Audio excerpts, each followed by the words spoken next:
peringatan atau hukuman ya bagi yang melanggar aturan. Kalau ini kita sudah buat baru dilanggar, maka harus dapat sanksi atau hukuman. Hukumannya nanti ibu panggil, ibu tanya, kenapa aku baru kena? Hukumannya tidak sampai ibu marah-marah pukul tidak. Pasti biasanya ibu panggil, ya. Seperti Dafa kemarin kan ibu panggil, Dafa kenapa terlambat? Dafa bilang karena mama pergi berjualan, jadi Dafa bangunnya siang. Bisa? Seperti Aska misalnya nanti Aska terlambat, nanti ibu tanya Aska kenapa? Harus bisa jawab. Kalau jawabannya masuk akal, misalnya ibu Aska baru sakit, ya berarti ibu maklumi. Tapi kalau bangun kesiangan terus, itu baik atau tidak? Tidak. Baik. Iya. Maklumi itu ibu tidak marah. Ya? Bisa? Iya. Kalau misalnya aku bilang ibu terlambat karena perut sakit, oh iya baik, ibu maklumi. Tapi kalau bilang ibu Dafa terlambat karena Dafa kesiangan, bagaimana kira-kira, baik atau tidak? Tidak. Iya, masa kesiangan terus? Iya Dafa. Oke baik, terima kasih. Terus apa lagi? Selain kita tertib di kelas, harus apa? Harus apa? Ayo, menghormati guru dan teman. Oke, pintar kita tulis ya. Menghormati guru dan teman. Guru dan teman. Oke. Kita tambah lagi 2 Apa lagi ayo? Tambah lagi 2. Oke. Kita tertib apa? Berseragam ya? Bisa tertib berseragam? Dan ini tuh pakai apa? Pakai baju merah putih. Selasa baju merah putih. Rabu pakai baju batik. Hari Kamis pakai baju motif. Jumat dan Sabtu pakai pramuka. Hari ini ada yang baju seragam olahraga, ada yang merah putih. Iya nanti beli ke orang tua ya. Beli supaya bisa dipakai. Oke, kita tulis tertib berseragam ya. Bisa anak kelas 1? Bisa. Ibu. Ini lagi mana? Ya. Ibu, satu olahraga. Sabtu itu pramuka. Kalau Pak Penjas bilang baju olahraga, baru kita semua pakai sama-sama. Bisa Mawar? Mawar kenapa Mawar? Mawar pegang kepala pikir susah. Sakit, Mawar sakit? Tidak, oke baik. Kita tambah 1 lagi Ayo kita sepakat apa? Bu Siska, kira-kira kita sepakat apa ini? Untuk anak kelas 1. Ayo, sepakat apa Ayo. Apa lagi kita sepakatnya? Mengumpulkan PR. Oke. Tepat waktu dalam mengerjakan Tugas. Tepat waktu dalam mengerjakan apa anak kelas 1? Tugas. Oke, dalam mengerjakan tugas. Misalnya kalau Ibu Siska kasih PR matematika, nanti suruh datang untuk kumpul hari berikutnya, berarti harus kerja atau tidak? Iya, ada yang sampai berbulan-bulan baru kumpul. LKS itu sampai 2 bulan baru kumpul. Ibu diam-diam nanti nilainya baru kita hitung ya. Yang tidak kerja LKS berarti nilainya bisa kurang. Oke, jadi iya yang kerja LKS nilainya lebih. Oke, baik. Jadi itu kita punya kesepakatan ke kelas. Yang pertama, tidak boleh terlambat. Yang kedua, tertib belajar di kelas. Yang ketiga, menghormati guru dan teman-teman. Kemudian, tertib berseragam anak kelas 1 ya. Ya, bisa. Nah, yang kelima, tepat waktu. menentukan tugas. Setuju semua? Setuju semua anak kelas 1? Oke, tepuk tangan dulu untuk kita semua. Siang. Dan sudah tahu kita semua. Pertama-tama kita patut mengucap syukur kepada Tuhan Yang Maha Esa karena atas kasih dan cintanya kita dapat berkumpul di tempat ini dengan baik. Dan karena itu pada siang hari ini kita akan mendengarkan penjelasan tentang budaya positif di sekolah. Tapi sebelum kita memulai dengan materinya, saya minta kepada saudara siswa untuk memimpin kita dalam doa. Kepada Ibu saya persilakan. Mari sebelum kegiatan kita dimulai, sebagai insan yang beriman, marilah kita menghadap Tuhan di dalam doa. Izinkanlah saya untuk memimpin doa ini menurut dari Tuhan Katolik. Kita berdoa dalam nama Bapa dan Putra dan Roh Kudus. Amin. Segala puji dan syukur Tuhan kami panjatkan kehadiran hadirat-Mu karena begitu besar kasih dan penyertaan Tuhan hingga sampai dengan saat ini. Saat ini Tuhan kami hendak memulai kegiatan penerapan budaya positif di sekolah Tuhan. Mari Tuhan Engkau berikan hikmat kepada yang membawakan materi Tuhan, Engkau silakan Roh Kudus-Mu Tuhan ke atasnya Tuhan. Biarlah Tuhan apapun yang disampaikannya Tuhan semua berasal dari kuasa-Mu Tuhan. Dan biarlah kami yang mendengarkan dari materi yang disampaikan Tuhan tidak hanya sekedar mendengarkan Tuhan, tetapi mampu kami terapkan dalam kehidupan kami. Ini doa kami Tuhan, ini harapan hati kami serahkan seluruh rangkaian kegiatan kami Tuhan, dari awal pertengahan hingga akhir. Inilah doa dan harapan yang kami sampaikan kepadamu dengan pengantaran Kristus Tuhan kami. Amin. Dalam nama Bapa, Putra, dan Roh Kudus. Amin. Terima kasih untuk ibu siswa yang sudah memimpin kita dalam doa. Di sini pada siang hari ini kita akan mendengarkan penjelasan lebih dengan sharing tentang budaya positif. Jadi bagaimana kita menerapkan budaya positif dan apa itu budaya positif. Oleh karena itu penjelasan lebih bagusnya kita akan dengar dari Ibu Angela Elvira Kamapati. Kepada Ibu saya persilakan.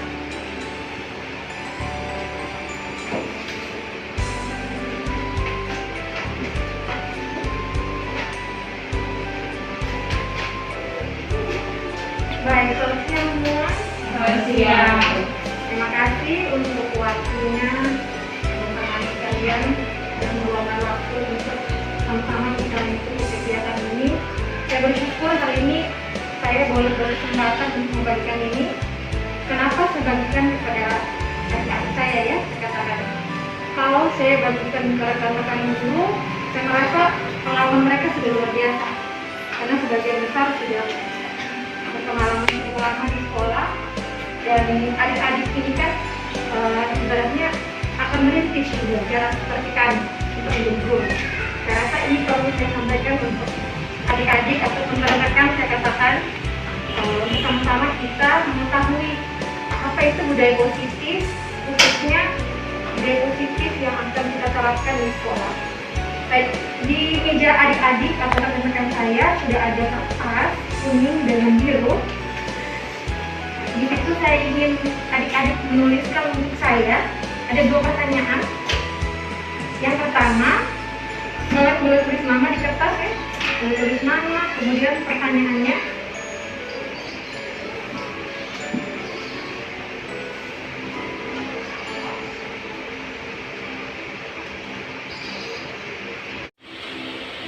Rekan-rekan boleh tuliskan apa itu budaya positif dalam 1 kata.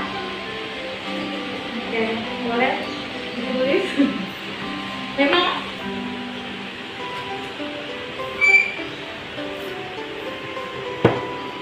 sudah. Yang kedua, mengapa budaya positif itu penting? Mengapa? Menurut rekan-rekan, mengapa budaya positif itu penting? 5 menit waktu untuk menulis sebelum kita masuk ke materi budaya positif.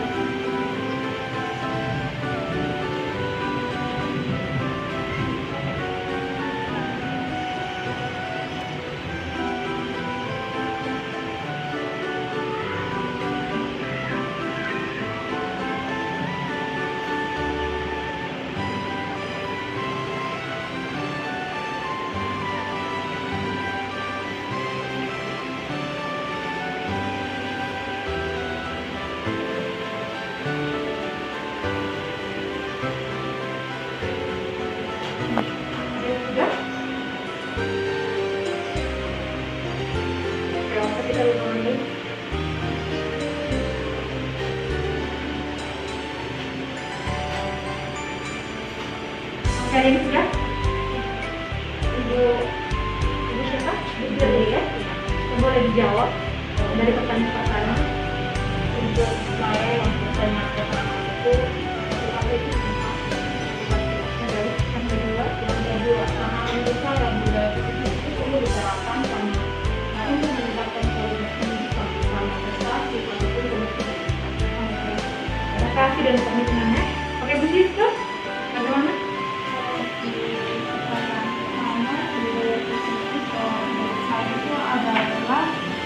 Penerapan Kata penerapan. Oke, alasannya kenapa penting? alasannya karena budaya positif ini kan kalau kita sudah tahu tanpa kita menerapkan, nah itu sama halnya kita hanya membual gitu, kita hanya sekedar omong tapi tanpa tindakan. Jadi tahu dan menerapkan ya. Ibu siapa? Dan saya yang pertama itu tentang moral. Dan kenapa saya pilih karena kenapa berada di sini untuk membangun atau mengubah karakter seseorang menjadi lebih baik. Yang berarti kekuatan moral. Mengapa untuk membangun karakter moral ya? Oke, Ibu. Iya.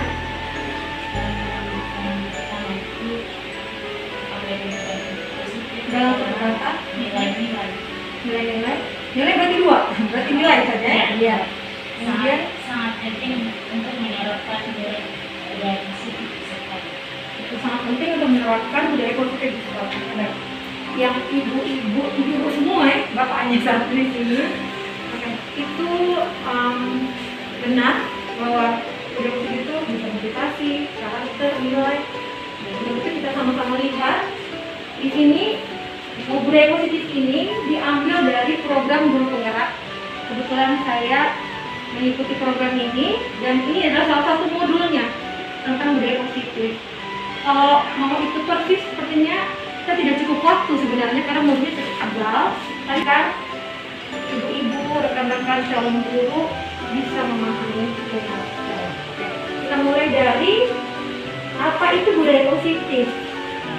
Nilai-nilai, keyakinan, kebiasaan di sekolah yang berpihak pada murid agar murid dapat berkembang secara kritis, penuh hormat dan tanggung jawab.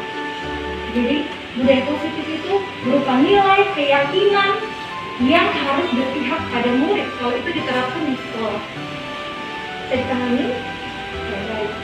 Agar lebih memahami urgensi budaya positif di sekolah, kita perlu memahami peran sekolah. Jadi sekolah ini berperan sebagai institusi pembentukan karakter. Kenapa dibentuklah sebuah sekolah? Karena memang kita tahu bahwa sekolah itu tempat untuk membangun sebuah karakter. Karakter apa yang dibentuk? Nanti kita akan lihat. Ketika kita berbicara sebuah institusi pembentukan karakter, mari kita ingat kembali tujuan pendidikan. Adik-adik tentu tahu ya, Bapak pendidikan kita Bapak Hajar Dewantara. Nah, pada program guru penggerak ini diambillah filosofi ataupun kata-kata tujuan dari Bapak Hajar Dewantara sebagai Bapak pendidikan. Di poin yang penting, adapun maksud pendidikan yaitu menuntun segala kekuatan kodrat yang ada pada anak agar mereka sebagai manusia dan sebagai anggota masyarakat dapat mencapai keselamatan dan kebahagiaan setinggi-tingginya. Ini tujuan pendidikan yang diambil dari filosofi Bapak Hajar Dewantara yang berkaitan erat dengan budaya positif. Mengapa ini di dalam modul ini paling pertama ditampilkan kalau yang akan ikuti. Tujuan kita apa, kemudian kata yang Bapak Hajar, kemudian masuk pada budaya positif. Oke, berikut. Oke, ada 6 konsep atau kunci dalam modul budaya positif. Yang pertama itu perubahan paradigma, kedua disiplin positif dan motivasi, ketiga kebutuhan dasar, keempat posisi kontrol, kelima keyakinan kelas, dan keenam segitiga restitusi. Oke, di sini saya sudah coba rampungkan secara mini, saya katakan secara ringkas untuk supaya kita pahami lebih efisien saja. Yang pertama adalah perubahan paradigma. Mengapa kita perlu perubahan paradigma? Siapa yang bisa berikan saya satu alasan? Mengapa kita perlu melakukan perubahan paradigma, perubahan pola pikir terhadap budaya positif? Ada yang bisa berikan alasan? Yang itu bisa? perubahan paradigma atau perubahan pola pikir, karena bisa contoh kayak saya secara pribadi, perubahan pola pikir saya itu masih kayak contoh dalam bentuk mengajar gitu. Pola mengajar saya itu masih monoton. Dengan adanya perubahan paradigma ini dapat melatih pola pikir saya untuk menyesuaikan dengan perkembangan zaman saat ini. Seperti itu. Terima kasih. Jadi lebih kepada mengajar dan mengikuti perkembangan zaman ya. Kalau yang lain bagaimana? Kenapa kita harus mengubah pola pikir paradigma kita? Oh, ini kenapa begini? Tadi kita bagaimana? Terkait dengan budaya positif. Ada yang bisa? Ini sederhana ya, tapi untuk memaparkan itu waktu kami ditanya itu kenapa kita harus mengubah pola pikir? Apa yang salah dari budaya positif kita? Ada yang bisa? Saya gambarkan begini ya. Kalau dulu guru mengajar tidak tahu anak pukul. Dan itu terus diterapkan sampai beberapa tahun ke depan.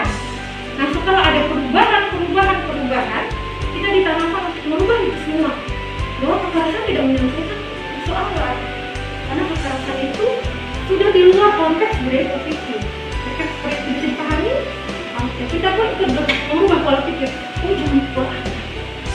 Karena memang kita terbawa emosi ketika mengajar. Ibu pun sudah merasakannya beberapa kali.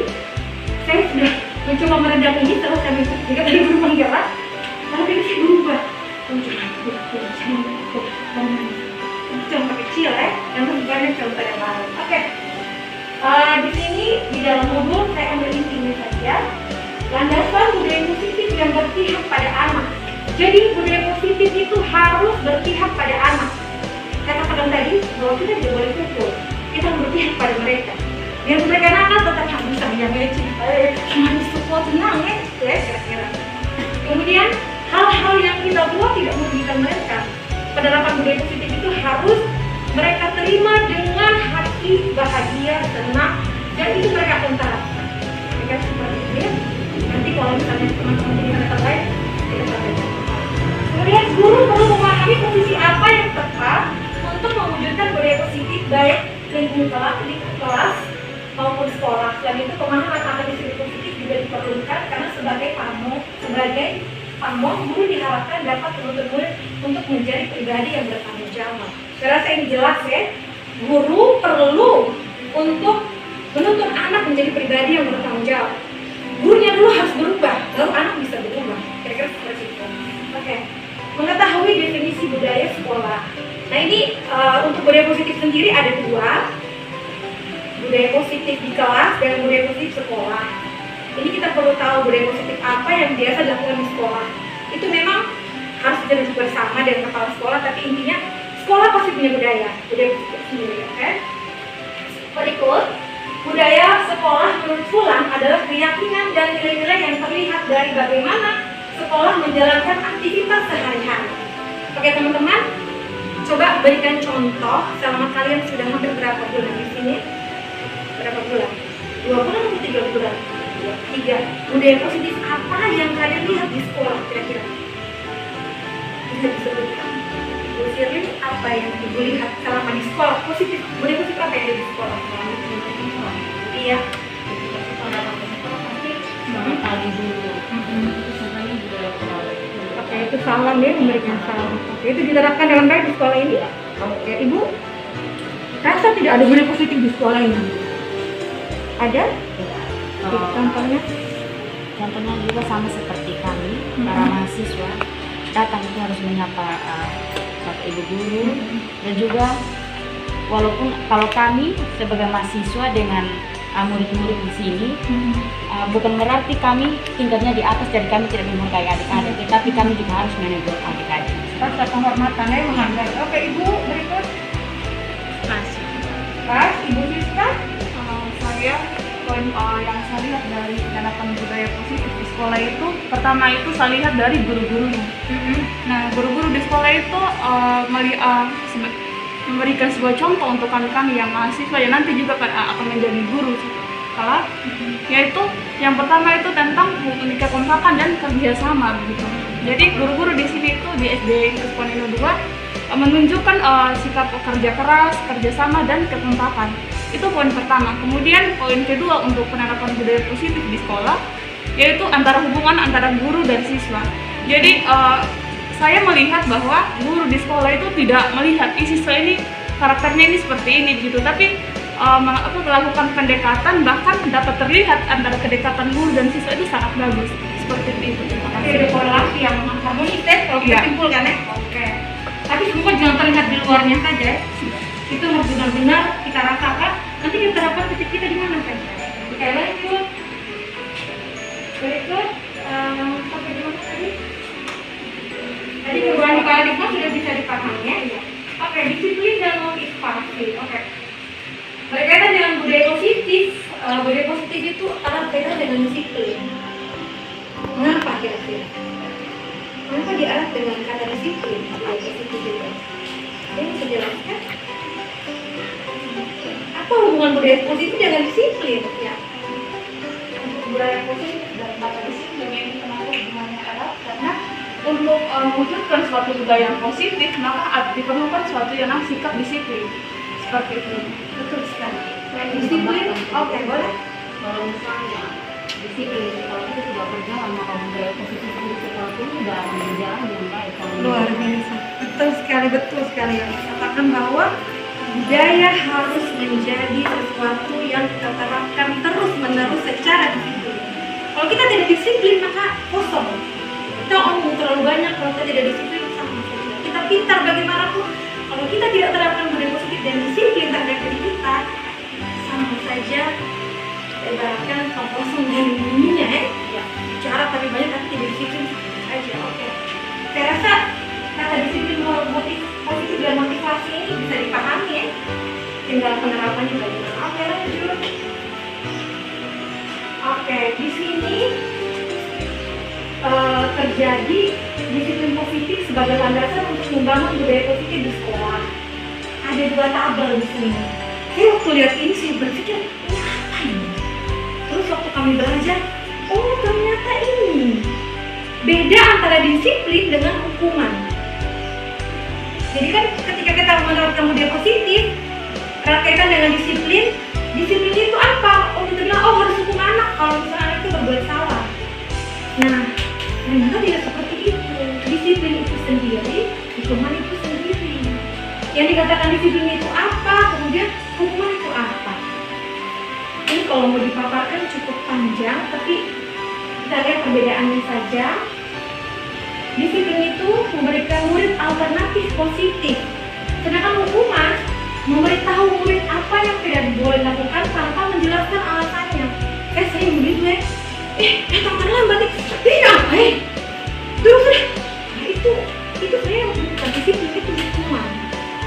Saya secara langsung saya lakukan itu. Bukan mungkin sering lihat ya, mau disiplin anak tapi marah terus, hukum terus kan. Sedangkan disiplin memberikan murid alternatif positif. Kita dekati mereka, tanya kenapa, terus ketika mereka menjelaskan ibu saya begini-begini, kita memberikan solusi. Itu namanya disiplin positif tanpa kekerasan. Yang berikut, teratur, berkelanjutan, konsisten dan bertekad pada proses, berorientasi pada instruksi. Terjadi hanya ketika seorang murid melakukan kesalahan. Oke, kalau disiplin itu teratur, dia berkelanjutan terus menerus. Saya menerapkan disiplin pada diri saya sebagai contoh. Saya bangun pagi, rapikan tempat tidur, saya siap ke sekolah, saya usahakan tidak terlambat. Itu keteraturan namanya. Hal kecil dari merapikan tempat tidur itu berdampak besar pada diri kita untuk menjadi disiplin. Sedangkan kalau hanya capek, sebentar soal kebetulan kita mau pergi sekolah, lepas saja atau kita datang semaunya kita, itu bukan disiplin. Itu lebih kepada sama seperti kita, ketika anak salah, baru kita mulai mengurangkan orang bilangnya, kenapa ya? Sebelum-sebelumnya kita tidak lakukan atau tidak cari tahu mereka seperti apa. Oke, ucapan terima kasih dan penghargaan atas upaya dan perilaku yang baik ini bentuk disiplin. Seperti kita bilang terima kasih ya, sudah tulis yang baik, terima kasih ya. Hanya bereaksi kasar terhadap perilaku buruk itu pernah saya lakukan juga. Kami kita manusia ya tidak sempurna. Tapi akhirnya kita paham bahwa ini disiplin, ini hukuman pada anak. Kemudian memperhatikan sudut pandang murid, mengikuti aturan karena mereka membahas dan menyepakatinya. tidak pernah atau jarang mendengarkan murid-murid. Ini kira-kira Bapak Ibu jangan terapkan ketika Bapak Ibu jadi guru. Sebisa mungkin dengarkan mereka, walaupun sambil langsung, kenapa, ada apa gitu. Kita bisa menjadi teman juga untuk mereka, sekaligus kita melatih mereka untuk menjadi pribadi yang lebih baik. Lanjut. Konsisten memiliki panduan yang tegas. Hukuman itu lebih pada mengontrol, memalukan, dan menertawakan. Ini bisa dipahami. Positif, menghormati murid. Negatif dan tidak sopan terhadap murid. Ini saya rasa untuk seorang guru ini negatif dan tidak sopan terhadap murid ini hal yang tidak mungkin dilakukan ya. Kecuali memang kita punya pribadi yang bagaimana ya. Tapi sebisa mungkin ini jangan diterapkan ya. Tanpa kekerasan fisik dan verbal. Nah ini yang mau dirubah. Ini yang sejak kurikulum 2013 kekerasan itu memang tidak perbolehkan sama sekali. Tapi memang pada kenyataannya belum semua guru mampu lakukan itu. Wajar karena kita manusia ya. Dan kekerasan fisik, verbal dan agresif pada murid ini sebisa mungkin jangan dilakukan. Ini berupa hukuman. Ini di luar dari disiplin atau disiplin. Tapi sebagai manusia pasti kita harus menghilangkan pelan-pelan, mengurangi. Oke, berikut. Oke, motivasi sudah jelas. Tujuan dari positif adalah menemukan motivasi. Motivasi apa untuk diri saya, untuk anak murid saya, untuk sekolah saya itu kita yang tahu dalam disiplin yang terakhir. Oke, kenapa disiplin budaya positif itu berkaitan dengan kebutuhan dasar? Oke, ini pertanyaan menarik. Waktu saya sempat bertanya, Pak, kenapa kebutuhan dasar itu berkaitan dengan budaya positif? Ada kebutuhan kesenangan, cinta kasih, kebebasan, penugasan. Ini berkaitan dengan budaya positif. Kira apa yang menjadi alasan? Ya, dia sederhana tapi jawaban Allah ternyata ini. Ada yang bisa menyimpulkan sedikit apa hubungannya dengan kebutuhan dasar dengan budaya positif? Ya, bisa. Saya kenapa dikaitkan dengan kenapa kebutuhan dasar dikaitkan dengan budaya positif? Karena itu kebutuhan dasar itu kan kebutuhan dasar dan budaya positif dikaitkan dapat dilihat dari bentuk perilaku atau tindakan. Bentuk perilaku atau tindakan yang dilakukan. Contohnya kita bisa dapat lihat di bentuk itu kebutuhan dasar itu mencakup ada kesenangan, cinta dan kasih sayang, kebebasan dan penugasan. Nah ini adalah salah satu bentuk perilaku. Jadi di budaya positif ini dikaitkan dengan kebutuhan dasar karena dia lebih mengarah ke tindakan. Tapi ada lagi? Ada bisa memberikan sedikit gambaran? Kenapa dia berkaitan dengan kebutuhan dasar? Jawabannya simpel saja. Masih ada? Oke. Ini kenapa dia berkaitan dengan budaya positif? Agar kita tidak berperilaku negatif. Saya pahami? Ya. Kalau kita disiplin, kita punya penerapan budaya positif itu tinggi, maka untuk mencapai ini semua kita tidak melakukan yang negatif. Contoh, kebebasan. Orang yang tidak berperilaku positif, dia akan sebebas-bebasnya. Hal yang buruk pun dia lakukan. Kasarnya, mau berhubungan seks pun ya dia lakukan. Atau mau pakai narkoba ya dia lakukan karena tidak punya disiplin positif dalam diri. Ya ada, tanamkan ini, jangan itu salah. Makanya dia berkaitan dengan kebutuhan dasar agar kita tidak berperilaku negatif. Itu jawabannya simpel, jadi aku dipikir apa? Ternyata jangan berperilaku negatif, efek negatif. Oke, lanjut Pak. Oke. Ini pun sebenarnya penjelasannya banyak tentang posisi kontrol guru. Ini sudah masuk dalam kegiatan budaya positif di sekolah. Keempat itu tentang posisi kontrol guru. Jadi guru dalam kelas itu kan kadang-kadang kita punya mau jadi kalau mengajar kok anak masih kita juga. Kalau sudah emosi lampiaskan atau kita jengkel dan mereka karena tidak dapat serap materi dengan baik, beremosi sudah. Jadi di sini diajarkan peran guru sebagai satu pemupuk 2 guru pembuat rasa bersalah, 3 sebagai teman, 4 sebagai kontrol, 5 sebagai manajer. Sebisa mungkin ini semua kita terapkan karena guru itu adalah sosok yang makhluk yang luar biasa yang bisa mengatasi semua hal. Kita lihat dia punya rincian ya. Ketika posisi kita guru sebagai penghukum adalah ketika kita memarahi anak, mengkritik, menyakiti, melakukan tindakan kekerasan. Jadi posisi kita adalah sebagai penghukum pada anak. Contoh, kemarin saya sempat sedikit tarik Kenny tangan karena dia terlalu terputar. Saya langsung marah dan saya begini duduk diam. Guru sebagai penghukum. Jadi kita dalam hal ini posisi kontrol kita menurut kalian baik atau tidak ya? Kurang tepat ya bisa dilakukan. Kemudian guru membuat rasa bersalah, mendiamkan, menceramahi, membuat anak semakin merasa bersalah. Itu juga di luar konsep budaya positif ya. Ini sering kita lakukan sih, mendiamkan, menceramahi, membuat anak ini sudah datang terlambat lagi, tidak ikut pelajaran lagi, sudah tidur sana, pulang sudah. Anak seperti itu tambah marah, beta tambah takut sudah marah-marah begitu tuh. Kemudian posisi kontrol sebagai teman, guru membuat permakluman. Membuat permakluman ini tergantung situasinya apa ya. Kalau misalnya memang butuh permakluman itu dilakukan, tapi kalau tidak ya kita laksanakan tugas kita sebagai guru sebagai pengontrol, memantau atau mencatat. Jadi guru pasti setiap hari mengamati apa yang dilakukan anak. Guru tuh hafal anak ini punya kebiasaan apa, dia bagaimana, misalnya yang satu bagaimana, itu tidak ada di kepala. Kalau saya selama ini seperti itu, kadang juga saya perlu catat. Dan si A seperti ini, B seperti ini. Nanti ini akan nampak pada soal kasus. Tapi minta maaf saya tidak terapkan karena makan waktu. Ada kasus diberikan, nanti kita akan lihat kita masuk di poin mana ini kira-kira. Tapi itu untuk gambaran ya. Kemudian sebagai manajer bertanya dan membuat kesepakatan. Poin ini yang perlu dilakukan, bertanya dan membuat kesepakatan. Sekarang perilaku itu karena banyak hal, tapi ketika kita punya pola pikir berubah, paradigma kita berubah tentang budaya positif, pelan-pelan akan kita lakukan. Kemudian ini jenis perkataannya. Kalau penghukum itu, kamu ini datang terlambat terus, itu boleh penghukum.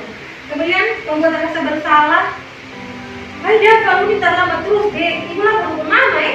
Kalau mama tahu ini dari mana nih, dia semakin bersalah tuh waktu kita lapor, tapi ibunya lapor ke mama. Kemudian kalau sebagai teman, ayo lakukan ya yang baik untuk ibu, untuk bapak mama di rumah, jadi seperti itu ya, kita pendekatan yang anak. Kemudian kalau untuk memantau, kamu sudah tahu aturannya kan? Ketika mereka buat salah, kita coba dekati, ini yang bisa kita katakan. Seperti itu. Kemudian sebagai manajer, apa sebenarnya harapannya? Ketika mereka buat salah, dekati mereka, terus tanya ke mereka, buku ini mau seperti apa? Apa yang engkau sukai? Engkau mau seperti apa? Tanya ke mereka. Pasti akan menceritakan.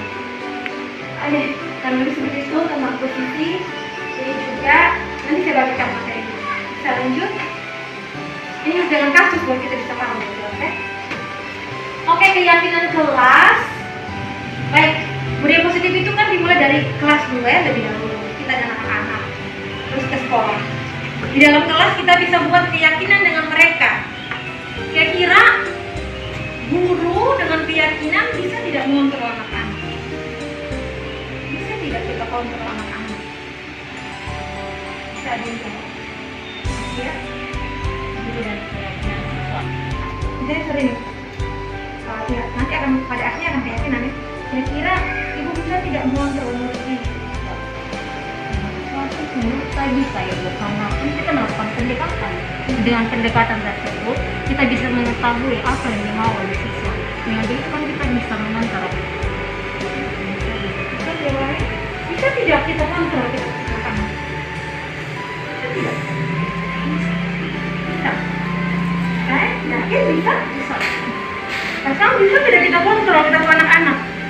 Bisa. Yang kami dapatkan justru tidak bisa. Kami diberi pemahaman bahwa kita tidak bisa kontrol anak. Kalau anak tidak mau, kita tidak bisa paksa. Kalau mereka tidak yakin, kita tidak bisa paksa. Makanya kenapa ada keyakinan kelas yang berdasarkan kesepakatan bersama mereka. Dan kita tidak bisa paksa. Contoh kita pribadi, tidak mungkin orang lain bisa paksa kita, kontrol kita. Bisa tidak? Dalam tanda kutip ya. Dan kami sama seperti anak. Kami pun sempat menjawab seperti itu. Bisa. Dan hampir semua kami jawab salah. Karena ini pemikiran kita orang dewasa. Kita bisa mengontrol anak. Sama seperti kita orang tua. Itu siapa anak saya kontrol kok dia. Tapi tidak bisa. Ketika anak bertumbuh besar, orang tua tidak bisa 100% mengontrol anak. Betul tidak? Betul tidak? Ada hal-hal prinsip yang kalian harus terapkan. Itu tidak harus orang tua juga ikut masuk. Ya, ada seperti itu. Itu tadi pada anak juga. Oke. Ini saya rasa bisa dipahami tentang keyakinan kelas. Ketika kita berdiskusi dengan mereka, kemudian tanyakan apa yang mereka inginkan. Mereka mau tidak? Kalau mereka tidak mau, jangan paksa. Mereka yakin tidak apa yang kita katakan waktu mereka katakan? Kalau tanya lagi, mau saja kita sama-sama jangan terlambat. Kalau mereka bilang, itu bukan yakin mereka harus kesepakatan. Kayak misalnya, Dava, engkau mau tidak? Sebentar, tulis yang rapi ya. Tidak mungkin kita paksa dia. Misalnya dia memang tulisan tidak rapi ya. Dia yang dia tulis itu sudah rapi, tapi kita bisa paksa dia. Oke, sebenarnya yang kita ada skip. Oke, ini adalah poin yang saya sedang terapkan di kelas saya. Saya baru memahaminya sekitar 2 minggu terakhir. Apa itu segitiga restitusi? Ada yang tahu nggak? Bu Siska sempat kita diskusi soal itu video ya. Ada yang tahu? Ya, masih asing ya. Saya juga dengar ini, berat. Saya pikir apa yang segitiga restitusi? Oke, ini adalah proses menciptakan kondisi bagi murid untuk memperbaiki kesalahan mereka sehingga mereka bisa kembali pada kelompok mereka dengan karakter yang lebih kuat. Maka dibuatlah segitiga restitusi antara guru, murid, bisa juga melibatkan orang tua. Kita buat pendekatan. Ini berkaitan dengan kesepakatan kelas. Di kelas saya ada kesepakatan kelas dan saya detail. Jadi kesepakatan kelas itu budaya positif yang paling sederhana yang dibuat di dalam kelas. Jadi saya duduk dengan anak-anak saya menentukan apa yang tidak boleh dilanggar dan apa yang kita harus laksanakan. Apa yang harus kita patuhi di dalam kelas ya. Itu namanya kesepakatan kelas. Nanti ketika Bapak Ibu jadi guru, walaupun berhadapan dengan murid SMP, SMA, sebelum melakukan aktivitas bersama mereka, buat kesepakatan kelas dulu. Ketika Ibu mengajar misalnya, Ibu tidak mau ribut ya, atau ketika Ibu mengajar terganggu dulu. Kadang-kadang anak-anak itu harus sendiri ya, dengan segala macam karakter. Buat kesepakatan kelas, kalau itu dilanggar berarti harus menerima konsekuensi atau hukuman. Nah, contoh di kelas 1 itu ada murid yang sering terlambat. Saya sering sebut namanya Dava tadi. Hampir 3 minggu itu dia terlambat terus.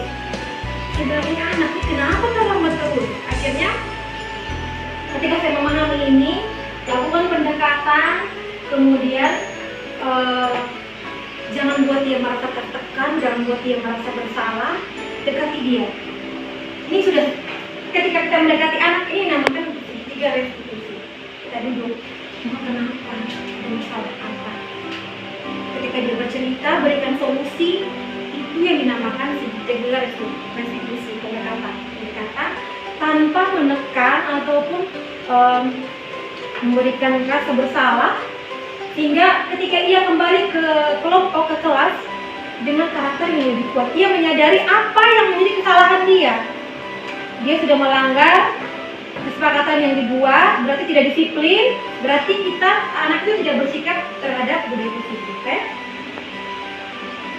Restitusi adalah proses untuk mengajarkan murid mencari solusi dan membantu murid berpikir tentang orang seperti apa yang mereka inginkan dan bagaimana mereka harus memperlakukan orang lain.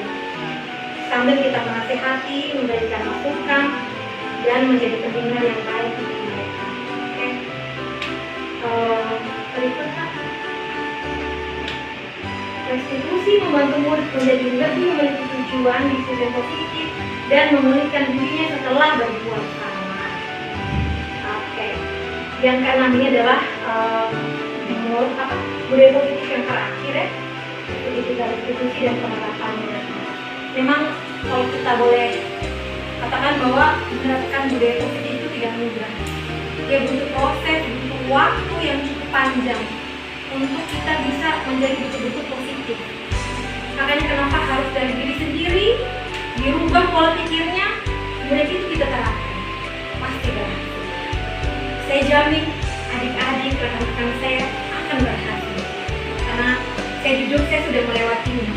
Saya disiplin dari mulai merapikan tempat tidur. Itu hal yang luar biasa, membawa dampak besar. Oke, sampai di sini ini materinya. Setelah ini kita akan ada sedikit sharing, tanya jawab. Terima kasih pada moderator.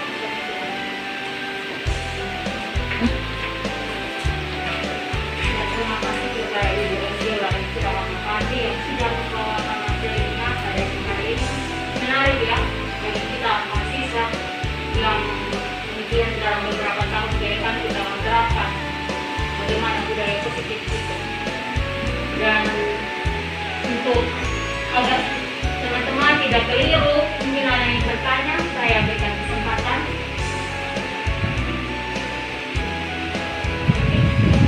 Nama-nama dulu. Baik, perkenalkan nama saya Yunita. Di sini saya. Baik, terima kasih untuk kesempatan yang diberikan kepada saya. Perkenalkan nama saya Yuni Manape. Di sini saya mau bertanya kepada Ibu Demateri. Baik, jadi di sini kan Ibu sebagai guru dalam mendidik atau mengajar tentu sudah banyak hal-hal positif atau budaya positif yang sudah Ibu terapkan kepada anak-anak maupun di sekolah. Nah, karena sudah banyak hal positif yang Ibu terapkan, tentu ada harapan juga dari Ibu supaya anak-anak bisa mencontohi hal-hal positif yang sudah Ibu lakukan. Ibu mengharapkan supaya mereka bisa meniru apa yang sudah Ibu lakukan. Nah, tetapi di sini jikalau atau sudah Ibu dapati bahwa anak-anak tidak melakukan hal-hal seperti yang Ibu lakukan, kira-kira bagaimana sikap atau tindakan Ibu sebagai seorang guru? Terima kasih.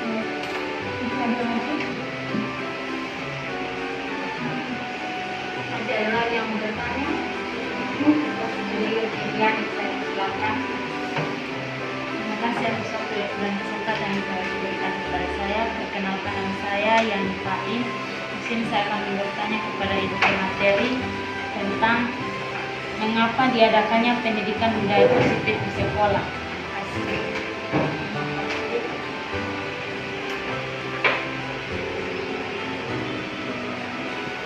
Oke, ada lagi yang mau bertanya? Mungkin saya sendiri yang bertanya. Maaf Ibu. Di sini saya yang bertanya Ibu. Kan budaya positif. Ini kalau misalnya pembelajarannya dilakukan secara tatap muka ya Ibu. Nah Ibu, kalau pembelajaran dilakukan secara online dalam masa pandemi ini, bagaimana itu menerapkan nilai positif dalam masa pandemi ini? Sedangkan dia ada globalisasi yang semakin pesat ini. Terima kasih. Ibu ditulis. Iya, tidak apa-apa.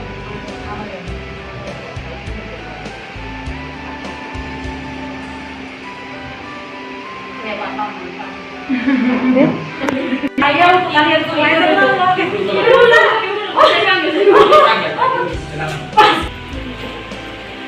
ya, terima kasih untuk segala penanyanya.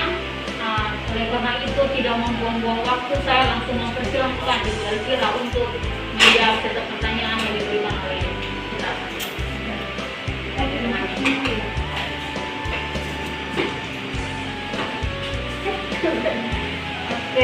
kasih. Tepuk tangan untuk saya dulu. Kemudian juga untuk teman-teman semua juga. Oke, ada beberapa pertanyaan dari Ibu Yuri. Ibu Yuri satu. Kemudian siapa lagi? Ibu Yani dan Ibu. Oke. bagaimana sikap dan tindakan ibu terhadap budaya positif kan yang saya terapkan di sekolah. Jadi kepada harapan saya kepada anak-anak saya, ya. Tentu sebagai guru itu kita harus memberi teladan, ya. Hal-hal yang baik itu harus kita berikan kepada anak-anak. Jadi sebisa mungkin budaya positif itu terus dilaksanakan, jangan pernah lelah, jangan pernah merasa apa sih ini harus berpihak kepada mereka terus. Karena tujuan pendidikan itu berpihak pada murid. Nanti kita lelah, capek, kita stres dengan pekerjaan kita sebagai guru, perlu diingat, guru sekolah dasar itu sederhana tapi rumit pekerjaannya. Kalian mungkin belum merasakan terlalu dalam karena pandemi, ya, tapi Bu Siska saya rasa sudah cukup merasa. Beda dengan ketika SMP dan SMA, pendekatan kita beda. Dan sebab itu harapan saya memupuk budaya positif sederhana dari mereka masih di bangku sekolah. Dan semoga itu terbawa terus sampai kita menikah. Contoh, setiap pagi memberi salam, dan saya mengucapkan terima kasih kalau mereka yang berbuat benar. Ini mengapa diadakan budaya positif di sekolah? Ini pertanyaan sederhana tapi harus dipahami dengan baik. Karena Ari sebagai guru adalah orang yang bekerja di institusi sekolah, rumah kedua untuk kita. Seperti tadi di awal dikatakan bahwa sekolah adalah lembaga yang dikatakan tadi lembaga yang menaungi kita, ya. Guru sebagai sentral di sekolah. Jadi budaya positif itu harus dibangun di sekolah. Tanpa ada budaya positif, sekolah kita pasti akan amburadul. Kita tidak akan tahu kita ini seperti apa, artinya apa, tidak ada aturan, kita semaunya saja, kita akan berperilaku negatif seperti yang katakan tadi. Itu pun pasti dan harus diterapkan di sekolah budaya positif. Sekolah punya aturan, seperti kami, datang jam 7.15, pulang jam 12, itu aturan. Memakai seragam ini, itu aturan positif. Bertemu dengan teman harus memberikan salam, saling menghargai, menghormati anak, menghargai anak, itu budaya positif di sekolah. Karena sekolah itu rumah kedua untuk kita sebagai guru, selama kita di rumah. Dan ini akan berdampak juga untuk kita dimanapun kita berada. Kenapa? Karakter anak itu harus dibentuk bukan dari rumah saja, tapi dari sekolah. Karena sekolah rumah kedua. Saya pahami? Iya. Sekolah tempat membentuk karakter anak. Kenapa budaya positif penting harus diterapkan di sekolah? Bisa mewakili jawabannya? Oke, baik. Kemudian ini pertanyaan ketiga, ini lucu. Ini saya tanyakan juga waktu pas dari Pak, saya bilang ada ini begini Pak, bagaimana cara penerapan budaya positif? Dia baru bertanya ke saya, oh, ibu apa yang ibu lakukan? Apa yang ibu terapkan? Ibu buat apa? Saya tanya Pak, tanya balik saya. Oke, mulai dari hal sederhana. Pertama, kita jadi daring jam 9 toh. Ketika anak tepat waktu masuk daring, itu sudah budaya positif. Berarti anak kita menghargai kita. Anak kita undang jam 9 kan biasanya. Kadang ada yang kita lambat toh. Ada suatu jam berjalan, kita anak baru masuk, alasan segala macam. Oke, dimaklumi. Itu sudah positif. Kedua, pastikan kita waktu pas daring itu kita menjelaskan kepada anak. Coba perhatikan, cara kita menjelaskan anak buat anak apa? Itu kita bisa cek perilaku mereka. Kalau yang berusaha